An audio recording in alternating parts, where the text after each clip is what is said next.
Okay, so today I want to talk to you about fraud in the freight broker business and the trucking business. Now, I really don't think it matters a whole lot what business you're talking about. When you're talking about business transactions, there's always a chance for fraudulent activity to take place. Now, why is that? I think you already know. But just in case you don't, it's because of money. It's because that good old dollar bill gets involved.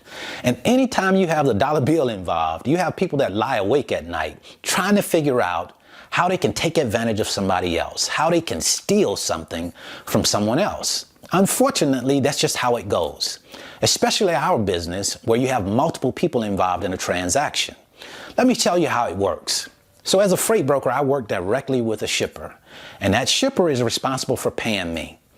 Also, as a freight broker, I work directly with a carrier, and I am responsible for paying that carrier. Now, I could be working with a freight factoring company, and that factoring company be responsible for paying my bills, but ultimately, I am responsible for paying the carrier as a freight broker because the carrier's relationship is not with the factoring company, it's with me as a freight broker. Now, here's where the problem comes into play at, with the payment. Sometimes you have shippers that don't pay freight brokers, and sometimes you have freight brokers that don't pay carriers. Today we're talking about a freight brokerage company that was employing a salesperson who we call freight agents. And the freight agent was running a scheme. He was running a game.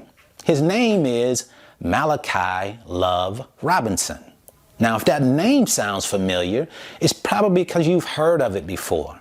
This particular person was accused and went to prison for, of all things, practicing medicine without a license, right? And now he came over into the freight brokerage space and he started working as a freight agent or a salesperson for a company called United States of Freight. Now, he was obviously doing a pretty good job. He was working with carriers, getting loads moved, and now that those carriers have finished those loads, sent in the POD, sent in their invoice, now it's time for the shipper to pay the freight broker that he's working with. But here is what Mr. Robinson does. Instead of the shipper paying the broker that he was working with, what he decided to do was have the shipper pay him directly, pay him as a freight agent and not pay the freight broker. How he did that was he had a company set up, he had a bank account set up, and he had the shipper send the money to his account instead of sending it to the freight broker. But of course, you know how that works. It's just a matter of time before that's figured out because he's not going to pay the carrier, and the carrier is going to contact the freight broker that he's working for and start inquiring about where is my payment. Now, ultimately, the freight broker found out that the freight agent was having that money rerouted to his own account. And now that freight agent has been charged with stealing over $10,000 from his employer. And now he's sitting in jail for a 28-month sentence for stealing.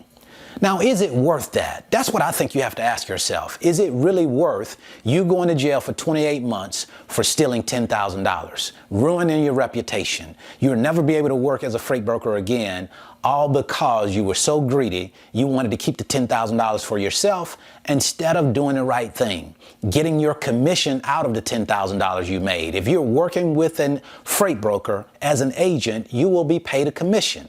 Now, if you're working as a freight broker and own your own freight brokerage company, then the money will be coming to you, but you still have to pay your carrier. Now, if you don't pay carriers, it's not a question of if you'll get caught because there's always a paper trail and that paper trail will lead back to you. The only question is when will you get caught and then how much time you're going to get when you get caught. So that's what I wanted to share with you today. I certainly hope this information has been helpful. If you want to learn more about the freight broker business, I'll leave a free link in the description. It's my 5-video series. It's titled How the Load Movement Process Works. And then if you're interested in learning more about the load board and how we use load boards to go out and post our freight, get carriers, I'll leave you a free link right here. So until the next time, I wish you the very best in your life and business. See you at the top because the bottom is much too crowded.